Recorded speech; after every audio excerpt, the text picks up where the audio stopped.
Well, let's get more on the markets now with Jasper Lawler, who joins us from London. He's Head of Research at London Capital Group. Good to have you back on the program, Jasper. Tell us, how are investors feeling now that UK MPs have seized the Brexit process?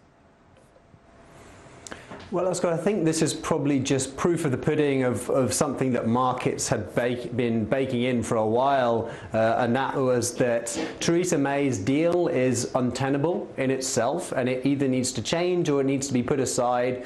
And one way it can be put aside is that Parliament take over and offer some alternatives, and obviously that's what we're looking towards this week. Some indicative votes which don't necessarily carry any meaning in law, but certainly have big psychological value, if you like, in terms of other routes that maybe Parliament can take the UK through to actually complete this Brexit process. Now, I say complete the process.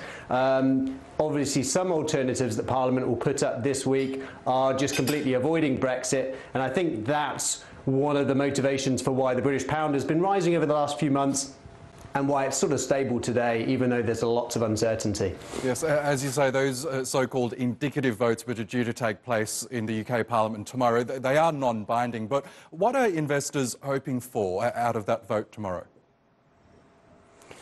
Well, I almost feel like investors they've taken away the worst case scenario, which is a no-deal Brexit, which up until just a few days ago, at the end of this week on March 29th, that was a distinct possibility. It seems like politicians have taken that off the table, and I think that's the main thing investors have considered here, is just that worst case scenario is gone. In terms of what happens next, there's so many possibilities, a lot of them involving arcane parliamentarian law, which is very hard to predict in advance.